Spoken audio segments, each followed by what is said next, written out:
Fortunately, a fair few idiot fans were there to spoil the party for all of us. The Tokyo Olympics may have been 12 months later than planned as well, but that was certainly well worth the wait. There was gold galore for Team GB as the Japanese put on a spectacular show. The British and Irish Lions took on the Springboks in what was surely the strangest tour of all time, and they got battered. And speaking of batterings, Anthony Joshua went from heavyweight to paperweight. But what about Tyson Fury? Very different story for the Gypsy King. And the Formula One season was one for the ages, with the duel in the desert finally deciding the fate of the championship. All that and so much more coming up over the next hour here on Sporting Heroes and Villains 2021.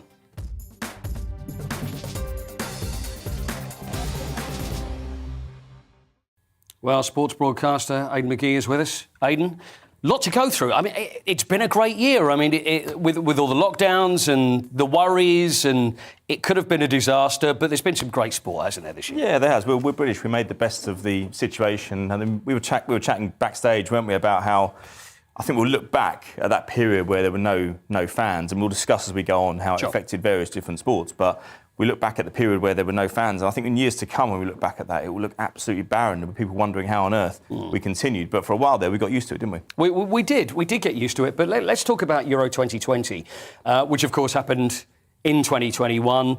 And I mentioned earlier, you know, when it comes to England, we haven't done anything since 1966. I don't know whether we look back on this as the success that it was. I think back of semi-finals over the years, and I think of us, even when we think of Italian 90, going back a long way, everybody remembers everything about the penalties, remember all the games.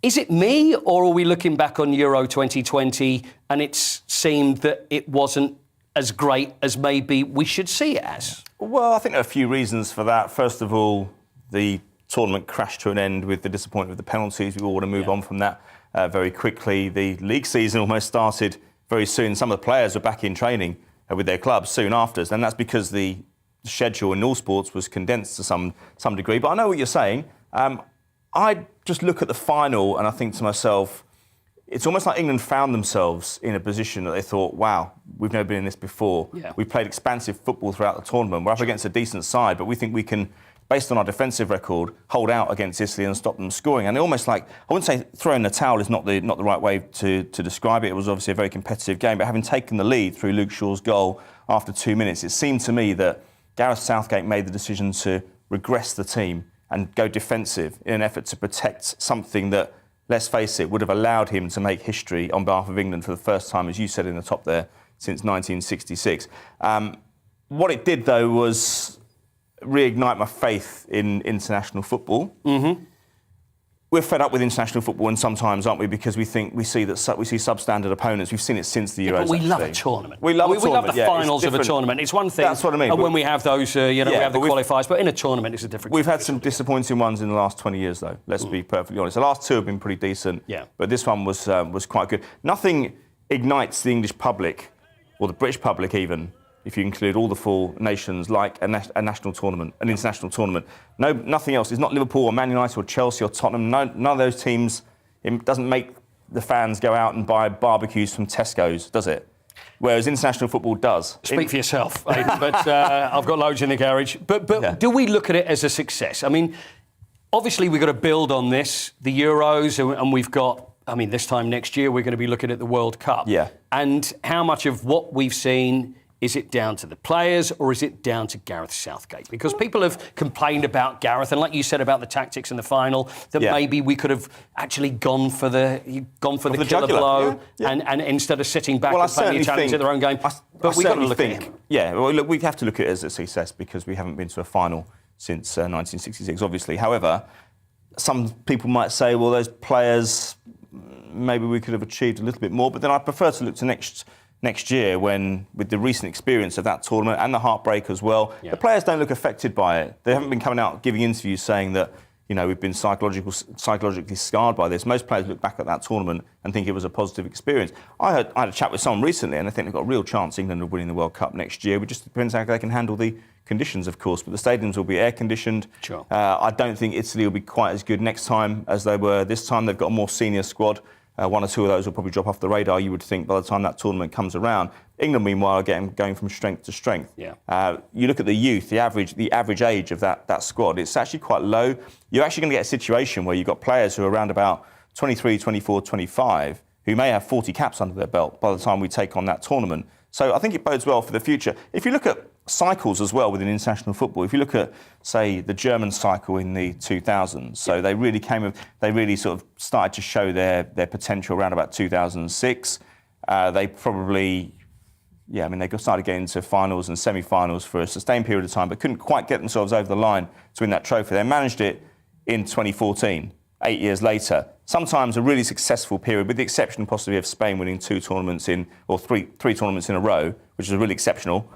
You might see just one tournament come out of England, and we'd be absolutely delighted with that, wouldn't we? We've been waiting a very long time. We have. And you talk about being cyclical, but I guess it is. And we've seen the golden generation, and that was a disaster. Let's be honest. Well, it was, we have the players. Yeah. We have the manager in place.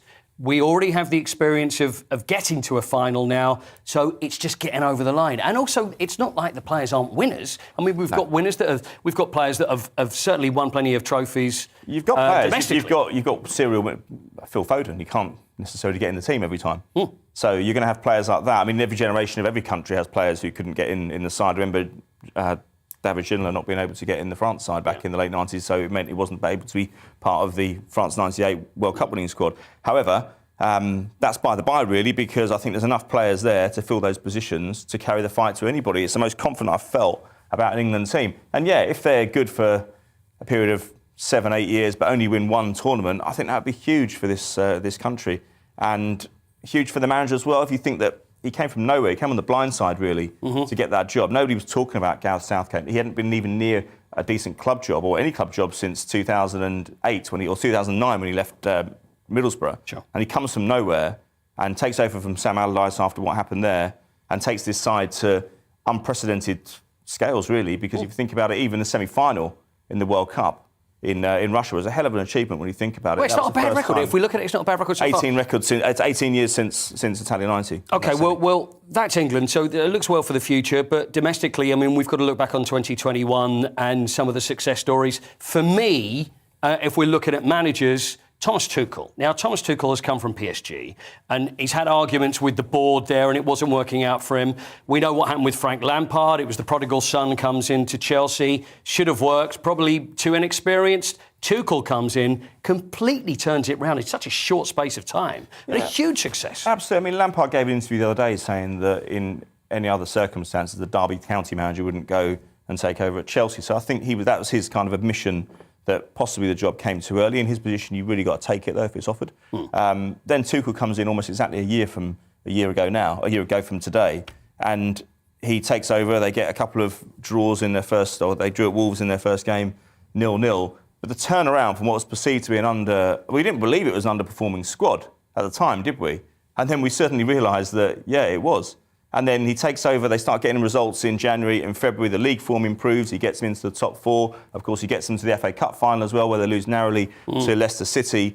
And then, of course, that Champions League run was something else. I mean, who would have thought? I mean, there were three meetings with Manchester City who were looking imperious around sort of December, January, February. They beat them in the league game. They knocked them out of the semi-final of the FA Cup. And then, of course, the final of the Champions League, where I have to say they scored an early goal. But they looked very, very comfortable throughout. And the turnaround with I did one of his first interviews on Zoom in my dining room, funnily enough, at home.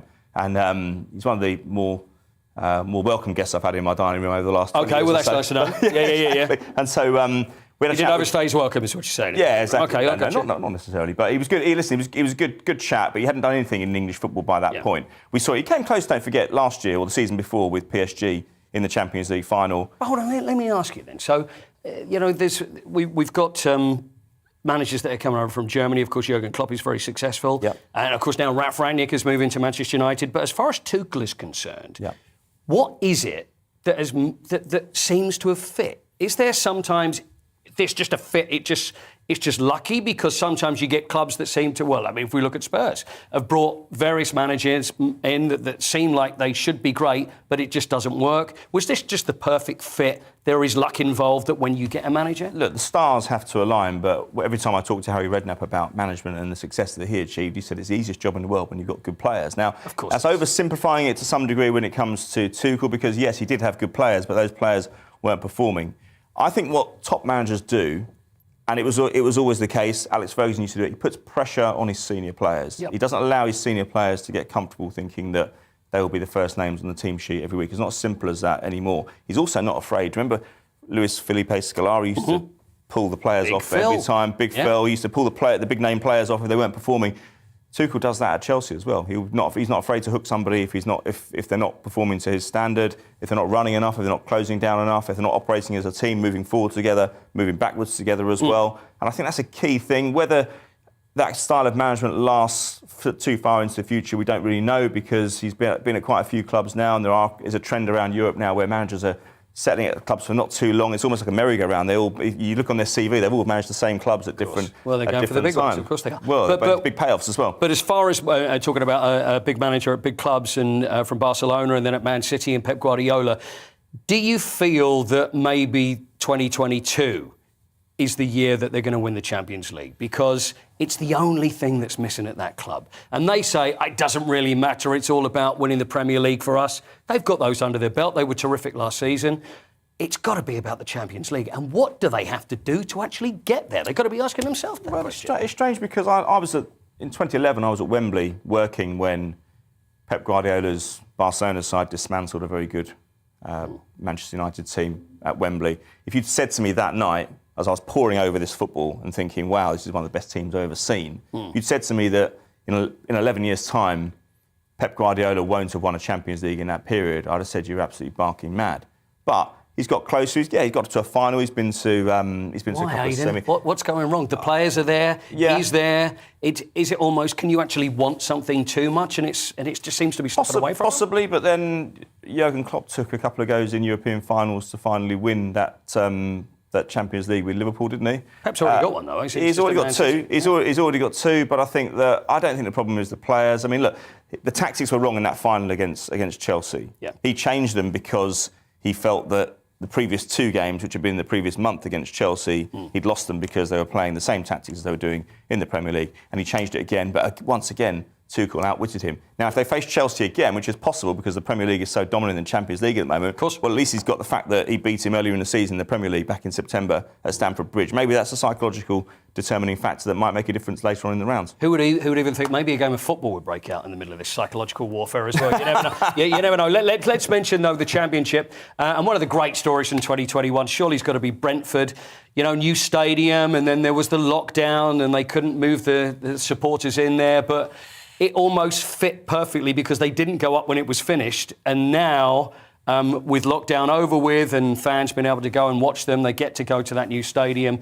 And what a great start. You know, they beat Arsenal very early on and they're doing very well. How long it's going to last, but it's a great story for Brentford, isn't it? Everybody loves August Brentford. 2020. Even as a Queen's Park Rangers fan, of course you love Brentford as well. Let's not reveal that. I've seen us take a good few hidings from them in the last 5 or 6 years, but home and away. But I think back to August 2020 and they played our QPR's other rival, Fulham, in the final. That was a crushing blow for Brentford. They were just slight favourites in that final, just on the basis of having finished a little bit higher up than Fulham in the league. They took it to the last day, didn't they? They lost at home to Rotherham. And so I look at that and I thought that's really difficult sometimes to get yourself off the floor. And they did it. And they almost got automatic promotion again this time. They weren't far off. They had a little bit of a stutter around just after Christmas, around February, March time, but they pulled it together and they got up. And yeah, the stadium was great because this season they've been able to carry the momentum. It'd been horrible going into that stadium, Paul, when it's all done, it's all looking shiny and new, but nobody's in there. It's just coverings over seats and no atmosphere. I think that's generally helped them this season at home. Their home form has been very good. They got a couple of decent away results as well. Yeah, so an interesting story, but I suppose you'd have to look at Norwich as well. I mean, getting back, they suffered a cruel blow the previous season. And Watford as well. Yeah, of course. So it was a triumph for all three of those clubs. It was a triumph of with that word again, psychology. It is. Coming back, getting yourself off the floor and going again. And finally, looking forward to 2022, as far as the Premier League is concerned, is it the top four going to be broken, you think? I think the top four could possibly be broken by West Ham, but I don't think they'll be involved in the title race. They're just a little bit short of that, even though David Moyes has done a fantastic job. But there's only 2 points separating the top three as we speak, as of now. I've never known, as we go into 2022, a title race to be that close at this stage. I'm thinking back to maybe 98, 99 when Man United won the treble, Arsenal were just behind them, Chelsea just below that. People forget that in that title race, Chelsea were in it until a week before the end of the season. It could easily have gone their way, and they drew at home to Leicester 2-2. But at the moment, in terms of that'd be great if you got those three teams, Chelsea, Manchester City, and Liverpool, going for the title at this stage. I think most neutral observers would accept that because I don't see any of them falling away, not significantly. I think that nobody's an outlier in there. Nobody's going into the new year thinking, can we just hang on by our coattails? All three of those squads have had money spent on them, and they're looking very, very strong. And they've yet to play each other in the second half of the season yet, obviously. So there can be some fireworks to come with that. Great, thanks, Aidan. Plenty more football to come then in 2022.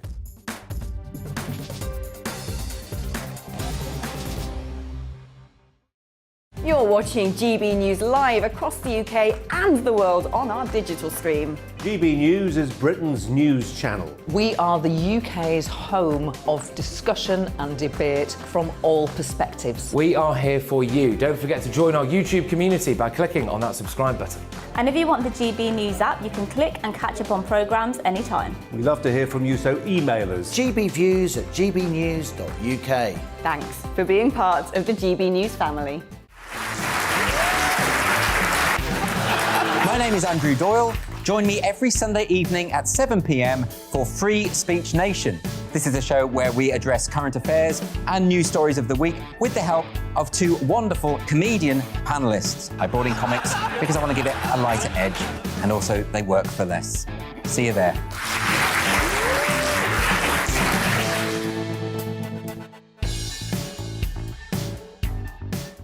Join my show Farage, 7 p.m. till 8 p.m. Monday through Thursday. And there you will get opinion, analysis, debate, and I'll cover stories that nobody else dares to touch. And then for the last 15 minutes, talking pints. We're over a drink. We have a civilised conversation with someone. We very often disagree, but we do it in a grown-up way. Come and join me on Farage.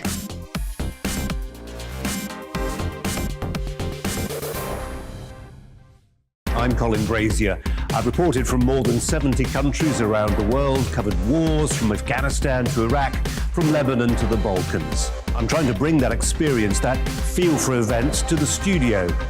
And something else. I'm ready to give an opinion. Today's stories with a spark. Brazier from 8 p.m. weekdays on GB News. Join us for the Political Correction. We're here every Sunday to correct politics and put you, the people, back in charge. We talk about all areas of the United Kingdom, including Northern Ireland. Our debate goes way beyond the Westminster Village. It's about the real country. It's about your opinion. So please, we want you to tell us what you think. This is the Political Correction. Every Sunday morning from 10 a.m. here on GB News.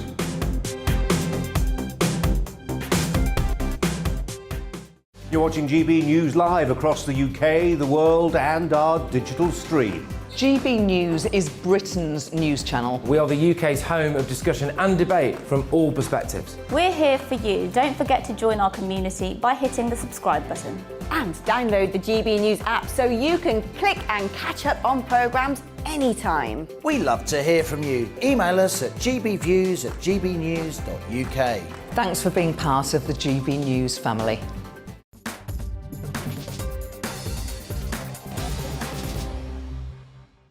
So what an amazing season of Formula One it's been. It's been the closest title race. Well, we're looking since 1974. A 24-year-old Max Verstappen's come through. It looked like he was way in the lead. Then Hamilton comes back. And then, of course, the duel in the desert, and Max Verstappen's the champion. Absolutely. I mean, I would say about this that sometimes the champion is just so difficult to depose. And he's managed to go and do it. What's been interesting about this race is just the the duel of the personalities, the cult of the personalities. We've been talking for a long time now about the strength of the cars, the quality of the technicians, the track conditions. This is about personalities. This is a duel. They've been shunting each other. This is going back. I mean, this is going way back. This is what it's all about. This is igniting. I mean, this rivalry could go on for quite a long time now. I mean, we think back to Senna and Prost in the 80s, Hunt and Lauda in the 70s as well, more recently Hill and Schumacher, of course. So I think we can look forward to that. Absolutely. What a season it has been. Our Formula One correspondent, Rosanna Tennant, has got the story of one of the greatest title battles of them all. The 2021 Formula One World Championship had it all. Crashes, chaos and controversy from start to finish. At the pre-season test back in March in Bahrain, it looked like the defending champions Mercedes were on the back foot and that Red Bull had the faster car. But over the course of the season, Mercedes managed to mount a challenge and eventually took their 8th consecutive title at the weekend in Abu Dhabi. Team principals Toto Wolff for Mercedes and Christian Horner for Red Bull had their fair share of the limelight over the season, often debating the rules, challenging the legality of the other's car and discussing the behaviour of their respective drivers. And the Drivers' Championship was equally contentious, with defending and 7-time world champion Lewis Hamilton and Max Verstappen looking for his first ever world title, making the headlines weekend in and weekend out. They battled from the start of the season in Bahrain, but things really started to unravel at the British Grand Prix, where they both collided and Max Verstappen crashed out of the race. Tensions boiled over again at the Italian Grand Prix in Monza, where they ended up on top of each other, both drivers having to retire from the race and Max Verstappen being given a penalty, given he was seen to be more at fault. But by the time Formula One left Mexico at the beginning of November, it looked like Max Verstappen was in control of the championship. But that reignited the fire in Lewis Hamilton. And after an incredible performance in Brazil, where he overcame essentially a 25 grid place penalty across the weekend, he set about mounting a challenge to Max Verstappen. And that set the tone for the coming races. Lewis Hamilton went on to win at Qatar and at Saudi Arabia, where once again Max Verstappen and Lewis Hamilton collided. This time, Max braking a little excessively and Lewis Hamilton running into the back of his car. So after Saudi Arabia, we headed into the final race of the season, the 22nd race of the longest ever season, with the two drivers fighting for the title level on points, both drivers with 369.5 points. Max Verstappen took a shocking pole position, but Lewis Hamilton took the lead of the race into turn 1. And from there, it looked like Lewis was going to take not only the race victory, but also his 8th World Drivers' title. But a late safety car in the race turned the race into one of the most bizarre scenarios we've seen in Formula One. Max Verstappen retook the lead of the race on the last lap and took the race win and his maiden world title, to the delight of the Dutch fans who travelled to Abu Dhabi to support him, but not to the delight of Mercedes, who after the race lodged 2 protests. Several hours after the race finished and the season had effectively ended, those protests were dismissed, crowning Max Verstappen officially the World Drivers' Champion. And whilst it was Red Bull and Max Verstappen and Mercedes and Lewis Hamilton who made most of the headlines this year, there were stories up and down the grid.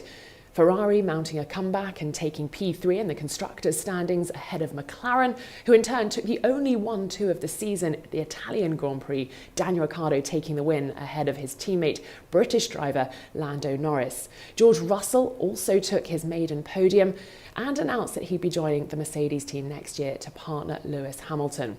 So it's been an exciting season, one like no other. And the best news is it all starts again for the 2022 season at the end of February when we go testing in Barcelona and then the first race in Bahrain at the beginning of March. Well, the Olympics in the summer nearly didn't happen, but thank goodness it did. It was a very successful Olympics for Team GB and a very exciting one, even though there was a lack of crowds from over here. Aidan, are you a fan of the Olympics? I could see the look in the eye before I'd even said that. I'm not a huge fan of it, no. Not because I think that the sport is substandard or anything. I just think that there's too much politics around Olympics historically. That's not necessarily the fault of the athletes. In fact, it's usually nearly always not. What I would say, though, is that, yes, Team GB have improved exponentially over the last 15 to 20 years, but it's no fairy tale. I mean, they've got substantial lottery funding, which other nations competing at the event don't have. Having said that, I can still sit down and watch some of it. And again, it was a Hold on. This is not about lottery funding. This is about talent. This is about sporting excellence. If we look at Adam Peaty, for example, Adam Peaty has done something that no swimmer has ever done. This is not just about funding. It's not just about, no. 100-metre breaststroke. He wins gold medal for the second time. The first British swimmer to actually win on consecutive Olympics. World records just fall every time he swims. And this man is a machine. Yeah, no, I agree with you. I'm not saying that the lottery funding is the be-all and end-all, and there are plenty of people out there who lavish praise, as you've just done, on Adam Peaty. I'm just regressing slightly because I just think that sometimes if you give these nations... See, the difference is with that funding, they're allowed to attract competitors who might drift off to other sports. Now, other countries... they still have that problem. They're losing competitors to other sports because historically Olympic sports aren't particularly well paid. I interviewed, I think it was Steve Backley back about 10 years ago, and Jonathan Edwards as well. And he said we were basically like entrepreneurs. We had to go around and find our own fitness coach, our own nutritionist. We had to find our own training conditions. But that makes it all the more impressive, doesn't it? Well, it does. It makes it all the more impressive, yeah. But that's the whole point. They were doing it without the lottery funding. That generation were, and they still won medals. Now. Yes, they're winning medals now, Team GB. It was John Major's government who put that in place, and it's huge. At least the investment has yielded rewards. We're no longer going to Olympics like we were in 2000 with Sydney, and being embarrassed. That was the epiphany. That was the moment where we decided as a nation that we needed to devote more funds towards it. Let's celebrate the good stuff, shall we? Let's talk about the good stuff. So Adam Peaty, for me, out of this world, just unbeatable. And you can even say, this could be the one where he gets beaten. Even he knows that, and he's absolutely certain that every time. I've never met anybody like it. Just the most driven individual, I think, in sport or in life that I've ever met. Laura Kenny as well. And Katie Archibald, golds for them. Laura Kenny, another three Olympics on the trot where she's won gold. You can look at the table. The US finished top with 39 golds, China second, 38, Japan 22nd, GB. Don't forget, there's obviously those other countries enter more athletes, so it's doesn't necessarily tell the full story. But 22 golds, 65 medals in total. They've got to be happy with that. I think it's a terrific return. It is, and also we should mention the training, because there was a lot of training that was disrupted in the months and, year or so that was leading up to Japan. It was difficult to go out there. They wouldn't have the usual Olympic experience. So many Olympians, they love the Olympic experience because, of course, you got the Olympic Village and the training facilities, everything, but, they're pretty much cooped up where they are, or they would fly in, their event would take place, and then they're away again. So it's not like any other Olympics that there's ever been. Also, I spoke to Chris Hoy, when would it have been? Probably around about March time, and even by then we weren't sure whether the Olympics was going to actually take place. And he said that plays havoc with your preparations anyway. If you don't actually know that it's happening, you put in a really good shift of training over a week or 10 days, whatever, and at the end of it you're thinking, it's the psychological damage it can do to you. If you think, well, actually, I put this in, I'm the best I can ever be, and yet we're not actually knowing if the show's going to go ahead. There's also the element of the athletes who feed off the crowd. We've all seen athletes down the years. We've seen people competitors in all sports who thrive off the atmosphere of the crowd. And obviously that wasn't going to be there. So that plays into it as well. So don't get me wrong, I do think they did well to put on a decent show, everybody who competed. But again, it's the funding that annoys me. I know we're meant to be talking about the good stuff.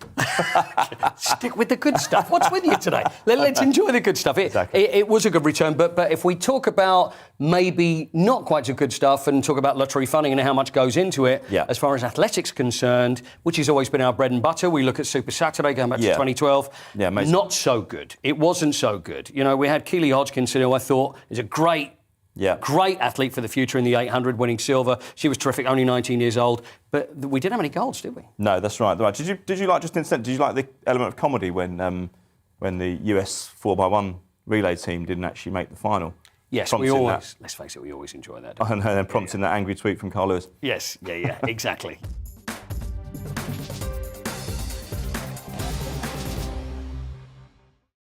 You're watching GB News live across the UK and the world on our digital stream. GB News is Britain's news channel. We are the UK's home of discussion and debate from all perspectives. We are here for you. Don't forget to join our YouTube community by clicking on that subscribe button. And if you want the GB News app, you can click and catch up on programmes anytime. We love to hear from you, so email us. gbviews@gbnews.uk. Thanks for being part of the GB News family. name is Andrew Doyle. Join me every Sunday evening at 7 p.m. for Free Speech Nation. This is a show where we address current affairs and news stories of the week with the help of two wonderful comedian panellists. I brought in comics because I want to give it a lighter edge, and also they work for less. See you there.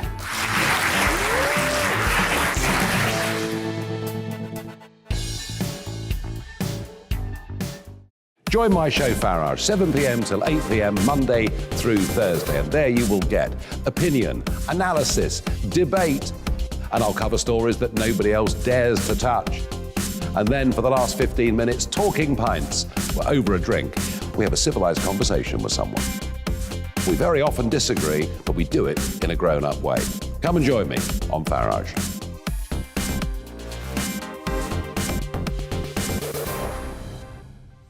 I'm Colin Brazier. I've reported from more than 70 countries around the world, covered wars from Afghanistan to Iraq, from Lebanon to the Balkans. I'm trying to bring that experience, that feel for events, to the studio. And something else, I'm ready to give an opinion. Today's stories with a spark. Brazier from 8 p.m. weekdays on GB News.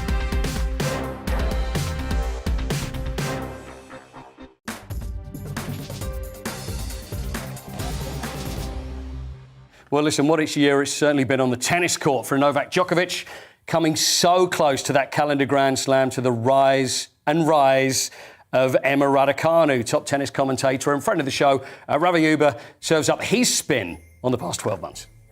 So my first player has to be Novak Djokovic. Now, Novak, I know he can polarize opinions, but what he did on court this season was almost unprecedented.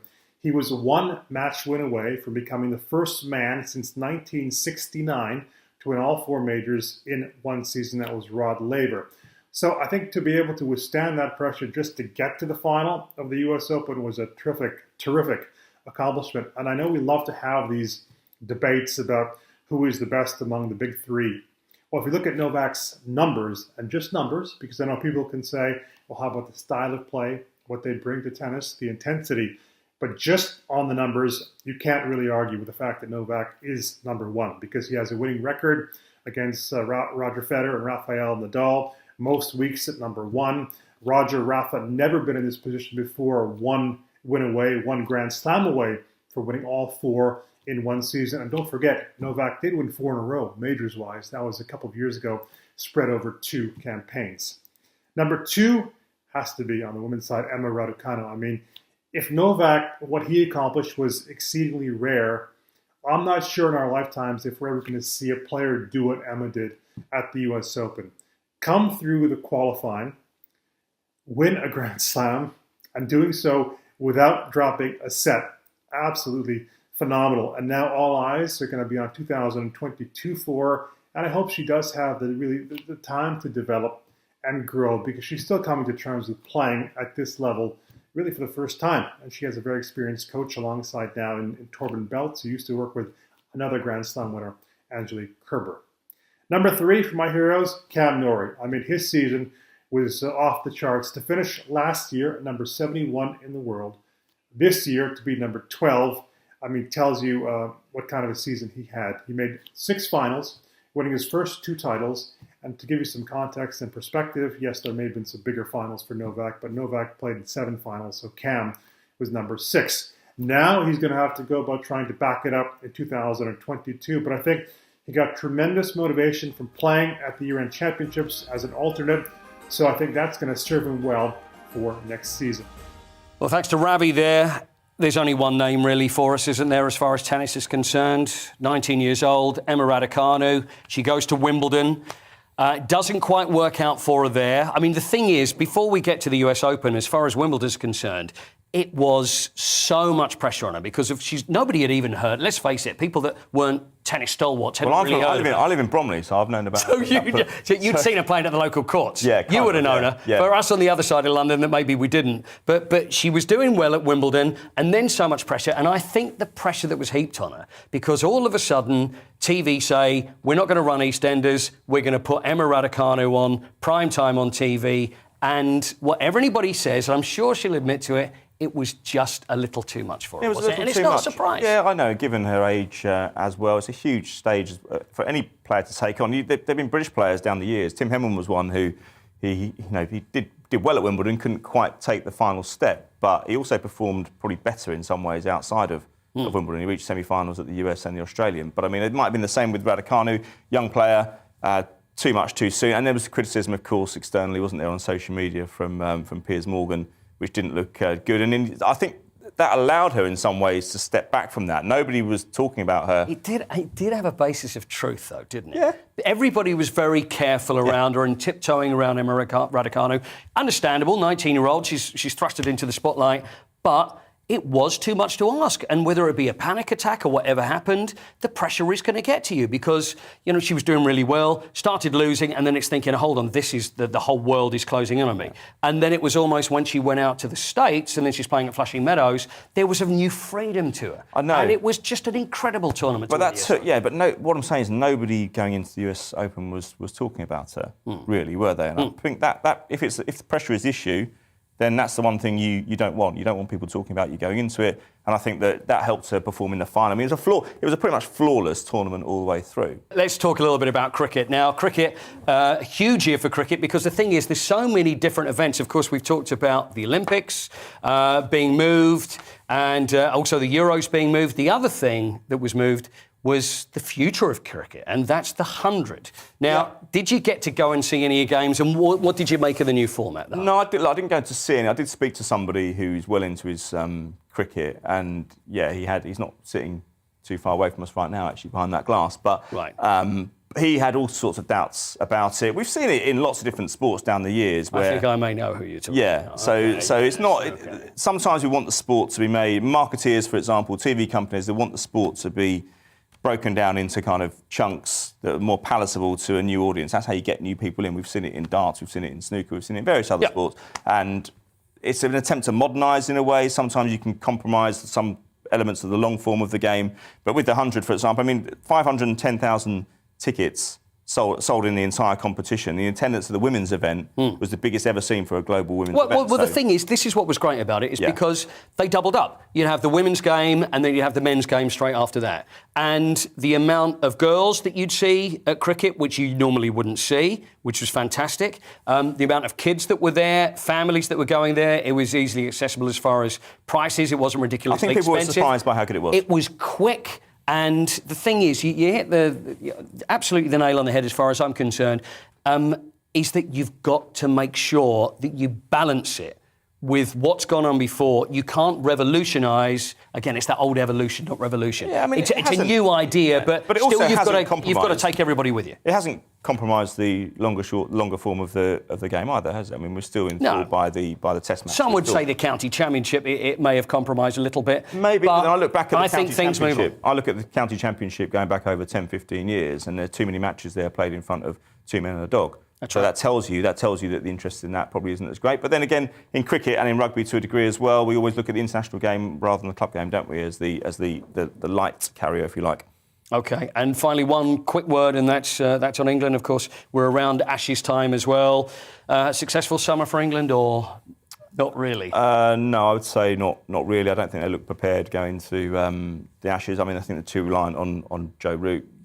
He's posted some superb numbers. I mean, he's on course to beat Michael Vaughan's record in a season in a calendar year for England, 1,481 runs. I think he'll smash that. And one more quick thing, and that's T20 as well. Finalists, shame we weren't talking about us winning the T20 World Cup, which I assumed we would be, of course, knocked out the semi-final. And it's Australia again, isn't it? But we don't want to go on too much about Australia. So this should have been, is it a shoulda, coulda sort of thing here? Could have been the year where we finally saw Anthony Joshua and Tyson Fury slug it out for that undisputed heavyweight championship of the world. It was the fight that everybody wanted to see, but they couldn't get it on. But whilst they both had big moments in the ring, for very different reasons, we'll have to wait a little while longer for the fight that everybody wants, if it's going to happen at all. So what were the biggest bouts of the year? Tom Gray from Ring Magazine can tell us right now. OK, boxing heroes of 2021. Sonny Edwards defeated the #1 flyweight in the world, Moruti Tholani, to win the IBF championship. Awesome performance by Edwards. Josh Taylor made history by becoming the undisputed junior welterweight champion of the world at the expense of Jose Ramirez out in Las Vegas. Chantel Cameron became the unified junior welterweight champion of the world, making history for the women's game, and also captured the inaugural Ring Magazine Championship. Finally, Tyson Fury with a great performance against Deontay Wilder in their third fight. One of the greatest heavyweight slugfests of all time. So that's your heroes. In terms of villains, the only one I can think of is Alexander Usyk, who, at least for the time being, has put a big hole in a potential Fury-Joshua fight. Having said that, even though I'm calling Usyk the villain, he was sensational in a great win over Anthony Joshua in September. So that was it for 2021. Looking forward to 2022. So, Aidan, let's talk a little boxing there. That's Tom Gray's view. Anthony Joshua versus Alexander Usyk. He was at the Tottenham Hotspur Stadium. Everything was there for Anthony Joshua to hold those belts even longer, but it just wasn't to be. I was really disappointed by the performance. I don't know. I was disappointed. I traced his career back. I was doing some of his earliest interviews back in probably 2013, 14. Anthony wasn't actually sure at that time whether he was going to have a long career in boxing. We even spoke about alternative careers, believe it or not. So he had. I do look back on his career sometimes, and I think to myself, how many elite competitors has he actually fought? I mean, you can only fight in what's in front of you. In your era, there might only be, if you look at Joe Calzaghe, someone would argue there weren't any elite fighters in his range to fight. So that's not the fighter's fault. I do think his career progression has been looked after very carefully by Matchroom, as is normal with any stable of fighters in this era. But I look at that Usyk fight in the summer.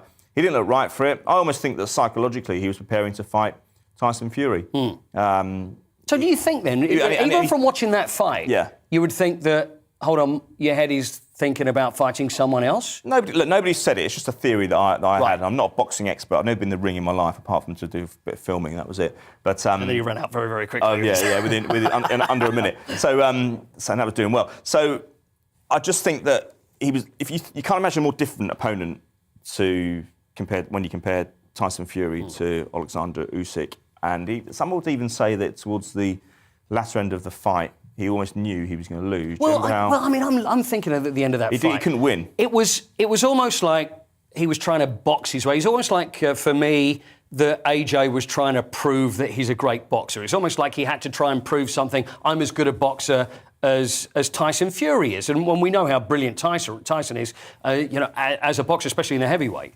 division.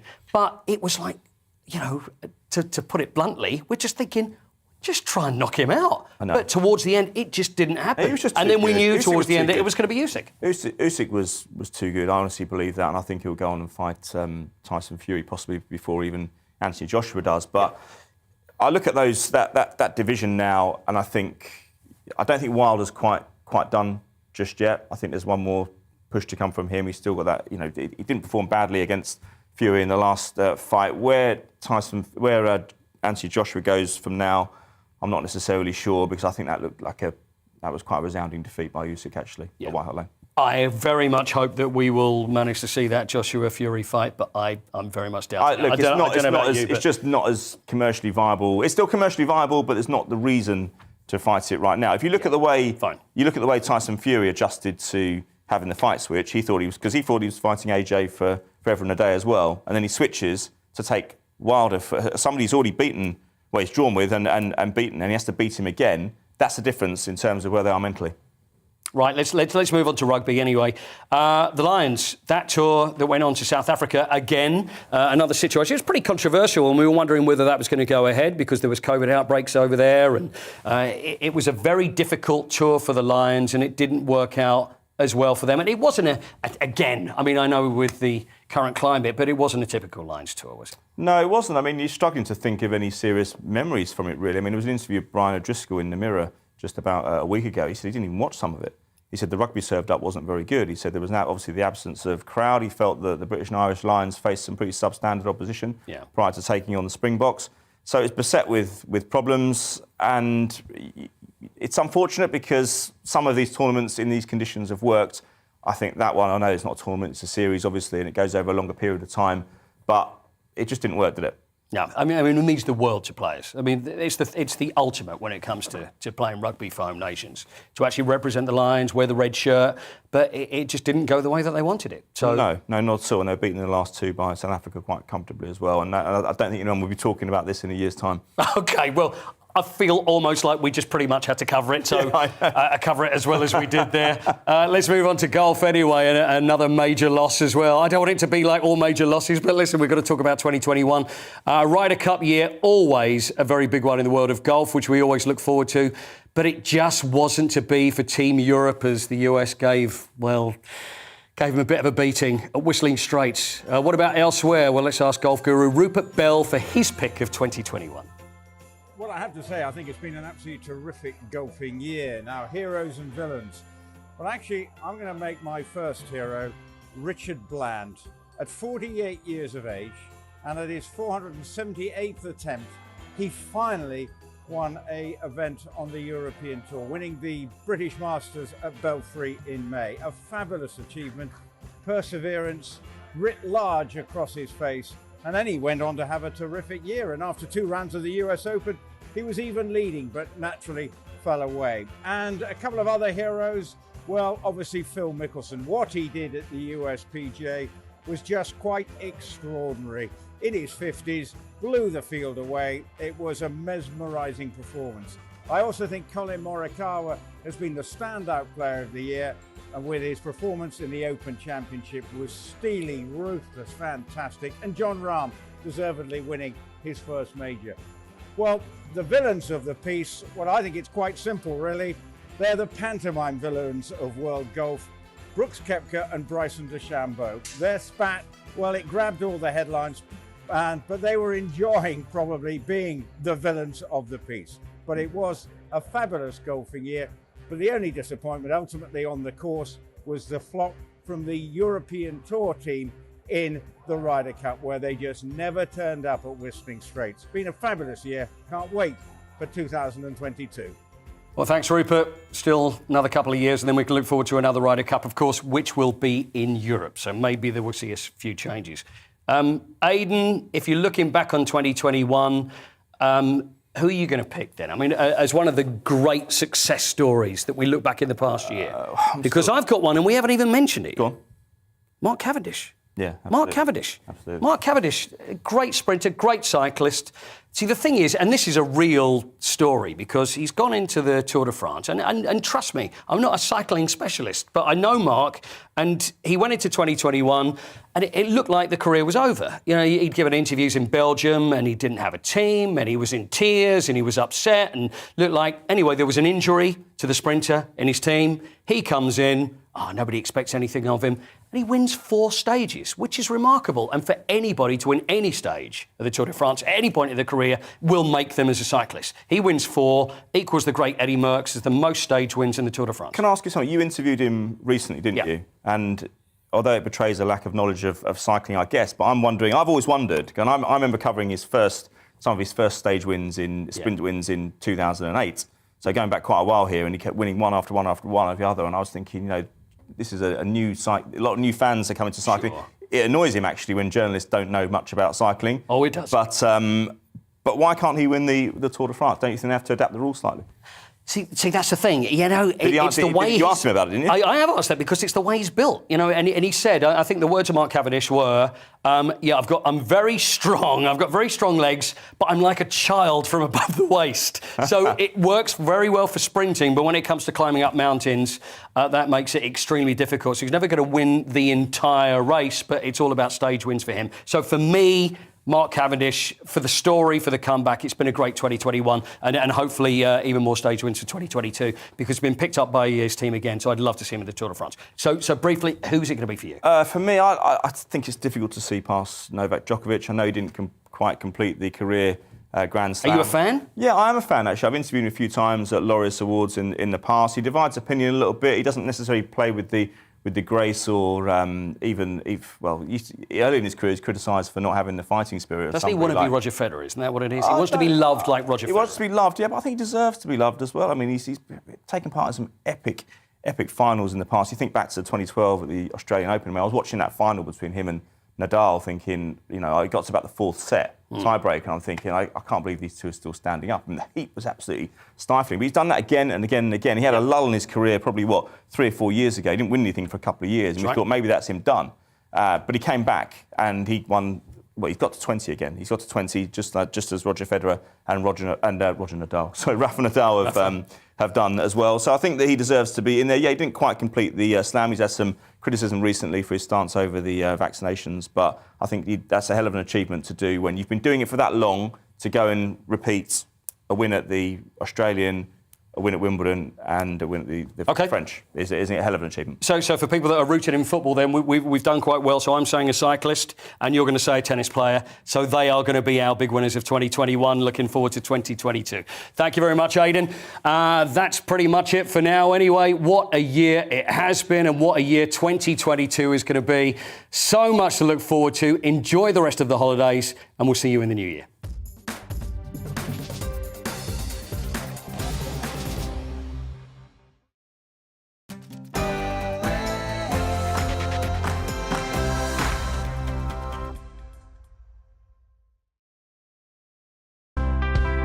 It's time to remind ourselves there's always another winter.